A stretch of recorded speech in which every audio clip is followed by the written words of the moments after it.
Today, I will be leading Sean Gallagher in a discussion about some of his activities from the years 2005 until 2013. Hey, Here we are. Hi. how are you? I'm good. How was your day? How was my day? It was pretty good. Yeah. Yeah, I've been working on some new projects. Woo. So I've been getting going. It's, you know, digitally enhancing takes a lot of time. Yeah. And, But it'll be trying to, worth it, whatever it is. oh, yeah, it's going to be good. Yeah. All right. Okay. Because I think this is an important discussion, what you were doing from the years 2005 to 2013. That's, Right. you know, It was, yeah. So it's really yeah. 2000. We can almost say 2003 because when Romano left is when I started to look at trying to maybe Yeah. not. Yeah. So tell us about your decision to kind of, I don't know what you want to call it, if you want to say, how you took a step back Well, I or took it. how you regrouped after the lawsuit, after September 11th, and after basically Romana decided to go into business and start Romana's Pilates with her daughter Shari and granddaughter Daria. Well, I guess that started, in 2003.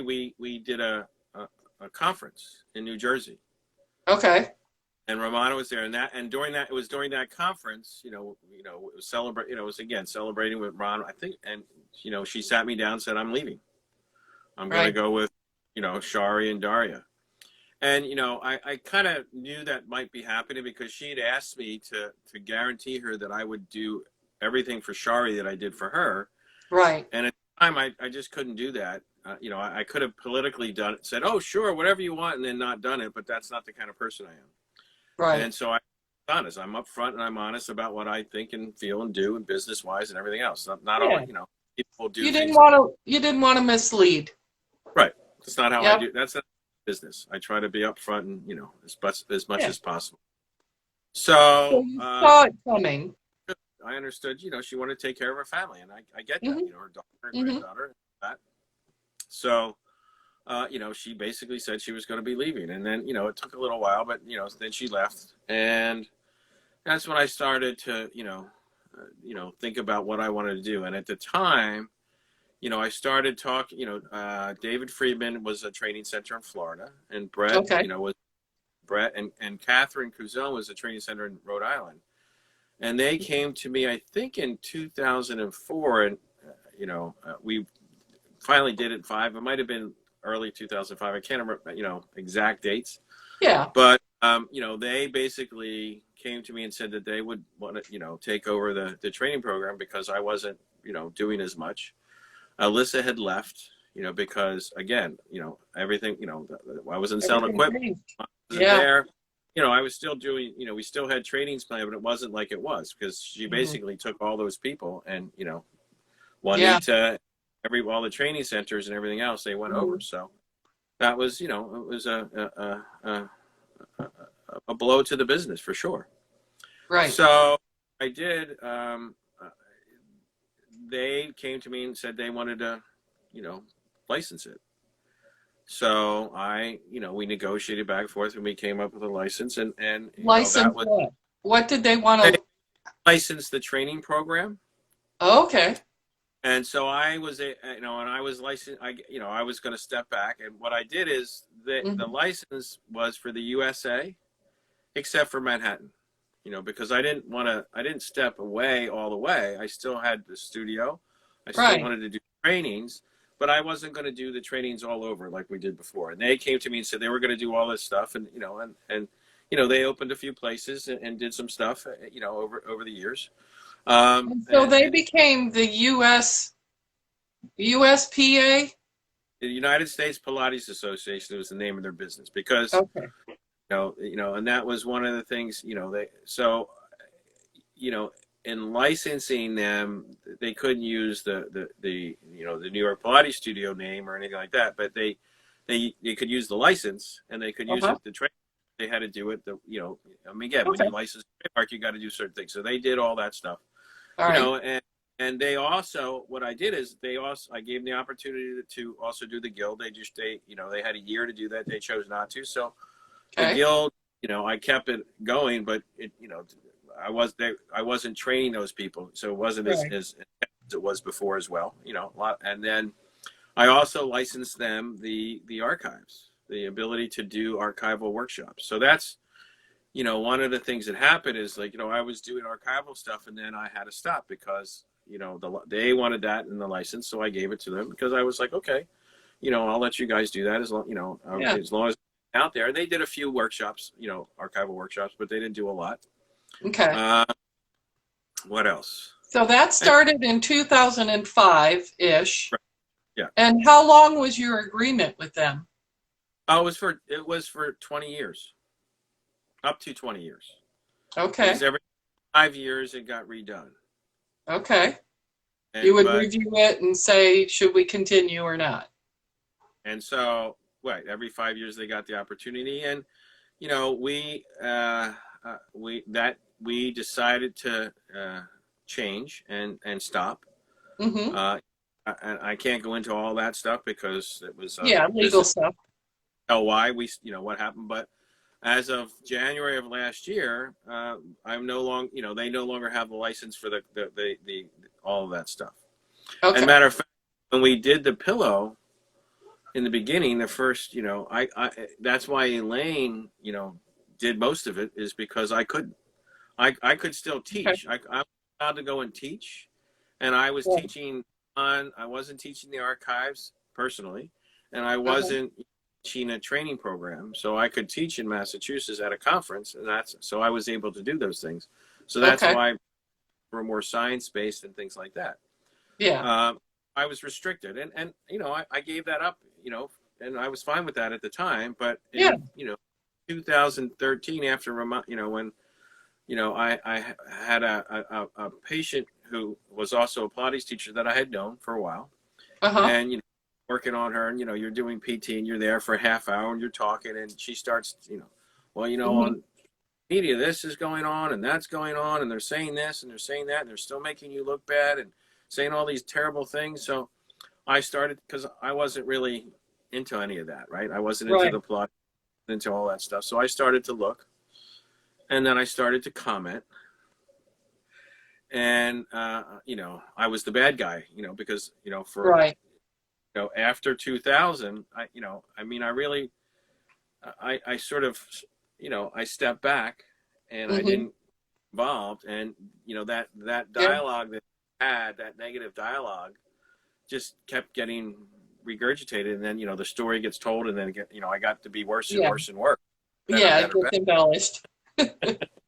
Well, so the important part that I want to make sure that everybody understands is that you leased the archives and the training for that period of time, and you were legally bound to not use the archives, to not present it. It's not that you did the opposite. You actually shared with a group of people that were going to use that information and share it, through their vehicle.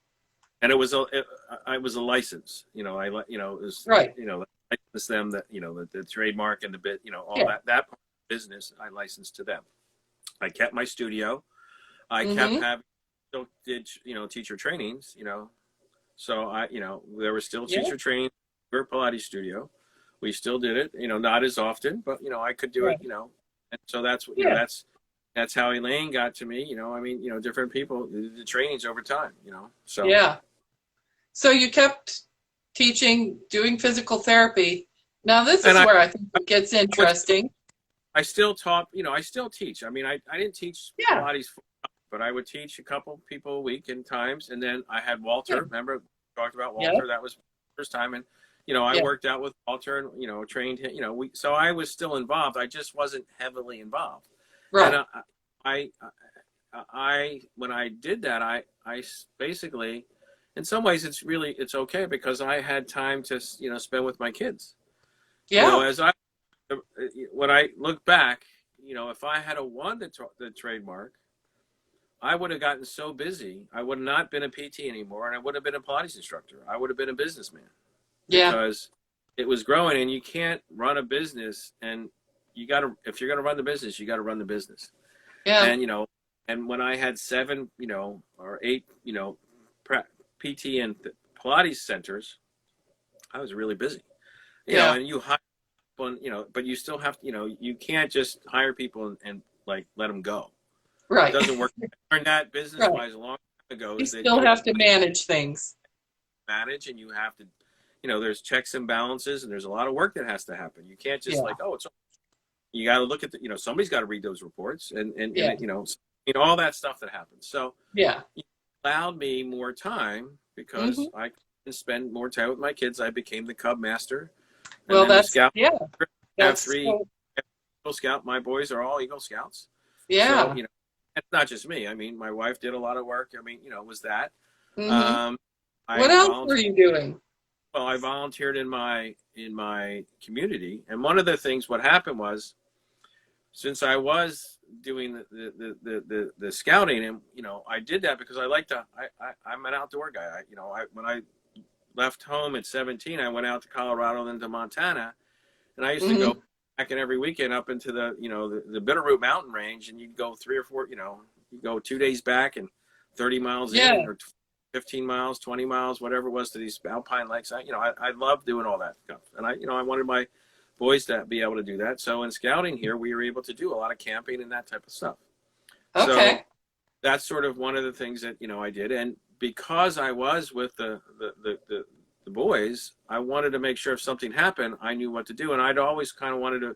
I'd been an athletic trainer, and I was like, I always thought about being an EMT, so I wanted to be an EMT, and to be an EMT in this town to volunteer, you also have to be a fireman. Oh, So, okay. and then I had to do the fireman training, and I was like 50, and I was like, what am I doing? It's crazy. But, I got certified to be an interior firefighter. Wow. Now I just switched this year. I'm now going to be a fire police, and I'm not going to go internal anymore. At Okay. 64. That's for the younger guys. Yeah. I do all the demolition and everything else, and so that was one of the things that I did. And so to be an EMT, I had to be the fireman. So I became volunteer EMT. Every Thursday night I was on call, and if there was a call 11 to 6 a.m., I went out. No matter I got my pager. I would go out and went out on a lot of calls, and then I also went on fire calls and everything else and help out. Wow. That's sort of, I had time to do those things instead. Yeah. And I ran my PT business, and, I've been doing, backstage shows for, and, I worked with Paul Taylor's company for 26 years. I've done 180 some Broadway shows, so I continue to do all that. And that, Broadway shows, I would do the therapy during the day. And then at 5 o'clock or 5:30 or 6, I would go over to a theater and do my shows. And I usually have, I right now I have 3 shows. I usually had 4 or 5. When I first started, I had up to 13.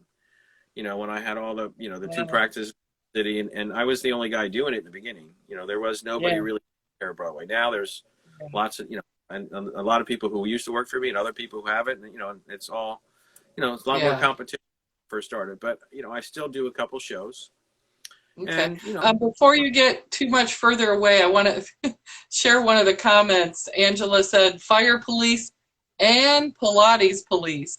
Of course, I've trademarked the name. I want to, it's like I'm all for it. I'm an official peace officer in New York State. Wow.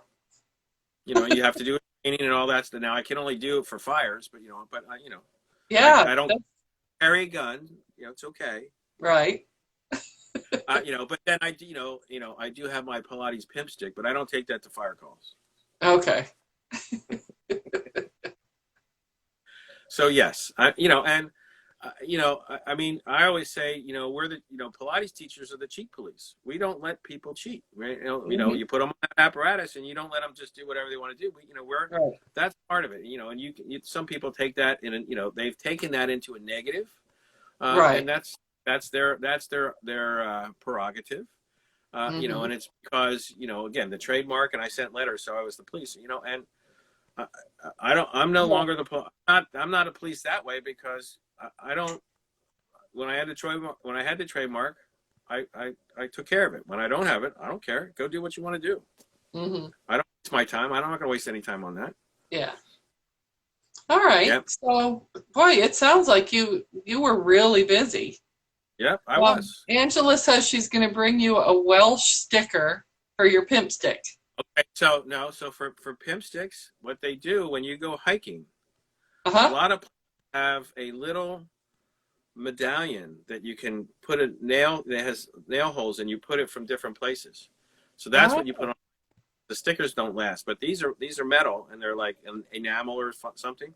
Like my oh. stick I have here in New York was Uh-huh. really my stick, but when I got called the Pilates pimp, I figured I'd just call it my Pilates pimp stick. Yeah.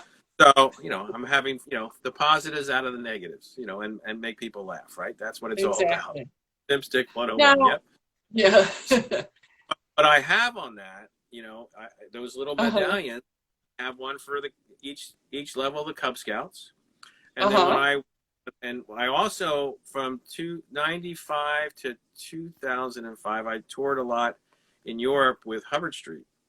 And, Oh, in all the cities I would go to, you could buy those little medallions in like the yeah. hiking stores and places Yeah. like that, or like special areas. So, I have all these different, plaques from all over Germany and, and some Oh, other places. So, that's what, so that's what I would like, from Angela, if she's going to get me some, not a sticker, but a little plaque. And I'll put it on the stick, even though I okay. usually, but I have to come and visit so that I can say I was there. Yeah, you got to earn it. Yes, that's right. Um, Now, we didn't talk about this beforehand, but did you do something with forestry and because you know how to chop down trees? I know how to do a lot of things. Well, when I left home, I went to Colorado, and then they took the city to the mountains there. So I went to Montana, where they hadn't yet. Starting to be that way now. Uh-huh. And I originally was going to be I wanted to be a forest ranger. Okay.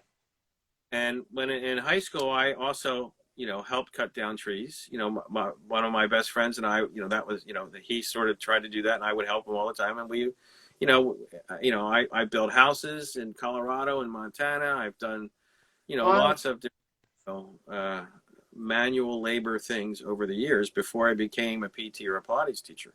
Okay. I didn't became up, I graduated in '86, and college, and I graduated high school in '76. So that was 10 years. So a good part of that is when I went to Montana, and I did a lot of different jobs. I worked in construction, Mm-hmm. excavate. I worked as a mover. I did, you did whatever you could do. And that's, Yeah. so yeah, I know how to, I can cut down a tree if I need to. Yeah. Well, and But, that, a lot of times I hire, I'll still hire somebody. What I've done is, like up in Beckett, I've had somebody cut the trees down, and then I'll be cutting up the wood afterwards. right. I know how to, I have the chaps, I have the earmuffs and the hat and the gloves. I have all the stuff to, be safe and Yeah. cut the wood. You are a man of many talents. Well, I always say I don't just fix bodies; I fix just about everything else too. Yep. When I was a kid, something would break, and I would take it apart and try to see what it was. Mm-hmm. And like even with my computers, if something goes bad, I always take, I don't, a lot of people go, and even my kids, they're like their computers, like I opened my son's computer because it wasn't working, and it was so dirty inside. I was like, what were you doing? Because there was so much crud in there. Cleaned it all up, and now it works. Lo and behold. I have, Yep. a backup, so that's what I do. Yeah. I can usually, I can't do the boards, but I can, if it's just dirt and grime and, something's loose. I've had a computer where the screen went out, and I took it apart, and the plug for the screen was loose. So I Hmm. just plugged it back in and screwed it back together, and sure enough, it worked fine. Yeah. So, Little tinkering. Yeah. yeah. Judy says you are amazing. Thank you. Well, I just, I'm always interested in stuff, and I like to learn, and I don't usually Yeah, forget too much. I mean, yeah. as I'm getting names and things, yes, it's, not sounding like my grandmother, but she was 99 and still had all her wits to her, except for, she'd call me 5 names before she got to me. What is a hackintash? Elaine says you are a hackintash. I have a Hackintosh, which is basically Macintosh, right? I basically Oh, built my, Apple computer, okay. but it's not an Apple. So when you buy the Macintosh, it's 3 or 4 thousand. You can, now that they're going to be making their own chip, it's going to be much harder. But when they use the Intel chip, you could then take that and build basically the same computer, Okay. and add everything for about a third the price. And then Huh? you would, and my friend Walter helped me, with the software because, Hmm. I'm not as astute as he is with the software. So he helped me Yeah. install that it would work with that computer. Okay. So it's a Macintosh. So I can do Okay, I computer. get it now. I learned something new. Plumbing goes bad, like I'm usually, I go in and I fix it. I've Yeah. done, I'm not super clean and nice when the guy who does it all the time, there's a little bit of extra solder around and here and there, but it doesn't leak. Yeah. And I helped my son, our basement. We redid our basement. One of his Eagle Hmm. projects was to, do something around, he had to do something. So we, stripped the walls out, took all the insulation, re-insulated, redid the walls and wood and Wow. framing and everything. So, we can do that kind of stuff. Yeah. Cool. Yeah. Yep. So, I All need right. to tinker. I can tinker like Joe. You've got the skills. Yeah. Yeah. Oh, I All mean, right. So think that about, what he did and all the stuff that he did. hmm He was a busy guy, and it I'm a really busy, was. and it's funny because I've not made I've made up my own exercises. I've done a lot of things similar to Joe in the PT world. In dance, there was no Hmm. dance, right? So I started working, and I would go to all the PT, continuing education workshops, and I would be the guy raising the hand, and said, how do you do that with dancers? And they're like, I don't know. So I would then take that information and use it, and I integrated it. So I'm still very much an integrator, Yeah. uh, outside of Pilates, because Joe's stuff works the way it works, the way he did it, and I know that. I've seen it, and I've experienced it. But for Hmm. dancers, I have lots of different. I have almost like a book worth of exercises that I've made up. A lot of it's specific for dance medicine and taking care of specific dance related issues and habituations and problems. So I Yeah. have that. So, that's another book at some point. Yeah. Okay. Somebody said they're amazed that Joe even had time to teach contrology, if you think about it. Right. Yeah. Right. So, and Okay. I'm not an inventor of apparatus. I haven't really done that. You Right. know, I mean, but look, I was the first person to use a foam roller for self massage. Because I did Feldenkrais training. It was in Feldenkrais, and then I took Yeah. that and started playing around with it. And I said, wow, you can use this for a massage. And then I took it to the Broadway shows, and Hmm. the dancers started using it, and it got more and more. I can remember that, like I used to do these injury prevention lectures for, a Broadway show. When they'd start, I Uh-huh. would always have them do a rake lecture because there's a tilted stage, and nobody ever knew anything about it. Now I go in and they're like, oh, because Yeah. but that's that was 19. I first started using the roller in 1988. And I published in 90. I think it was 96. We first published. I did a pamphlet, not a pamphlet, but a journal on dance medicine. Okay. And one of my students and I, we published that. That was one of the things. I was the editor, but we also did an article there. So Yeah. I was the publisher about it as well. So Add that to your list of accomplishments. two things. All right. Is there anything that we've not covered during this We time frame? created the rake lecture. So there the on Broadway, the stage, they have a tilted Oh, the the stage, rate. Yeah. the rake, like, so instead Yep. of a flat, it's like this. So when you're Yeah. on stage standing and on an angle, and it creates problems, and it Right. so there's issues. So And the problem is they're not going to get rid of it. They keep going back and forth between the union and the League of Producers. And I got in the middle of that once, and I'll never do it again, because then you can't help. Nobody's going to ever be happy. Yeah. But what they do now is if there's a rake, they require now that they get instructed on how to manage with that. So I was the first, start that on Broadway as well. Now other people do it, but I was, I started doing that. Okay. Not a first, Yeah. and the other thing that I did was during this time period is, when I also started the, well, maybe it was after. I guess that was before. Never mind. But I started the first. It's okay. You can say it. In the American Physical Therapy Association, I was the person who started there's a special interest group, for PTs on performing arts, and I was the founder and first president. I put it all together, and I was the first president. And then it got political, and I walked away, as always. Just not all that craziness, but I did that for the PT as well. Wow. Okay. So a Dynatonic. So Dynatonics, Dynatonics is that's a trademark name that what is it? I'm claiming trademark. That is, looking at using the foam rollers to really the imbalances that we get. And when I talk about Dynatonics, muscle wise, it's really about talking about muscles, because in muscle usually it's isotonic or isometric, and isotonic has eccentric and concentric, right? So and they separate it out and they try to isolate it. And I'm using Dynatonic because it's really, Joe's work and what life is Dynatonic. It's never one or the other. It's always both. That's why it's full body exercise, and everything's working.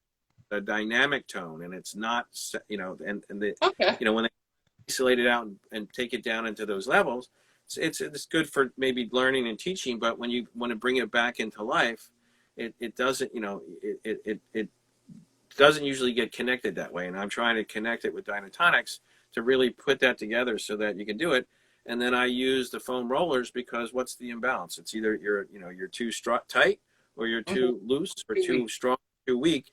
So, and I don't necessarily exercise, but I use it to really help you understand how to release those holding patterns in the muscles that create pain and dysfunction and misses.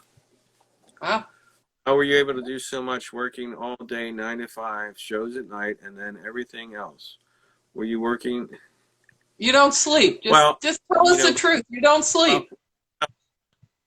So before I got married, and I would work from 8 a.m. to 11 or 12. I do shows in the day and hang out and all that stuff, because you're younger, you stay up later.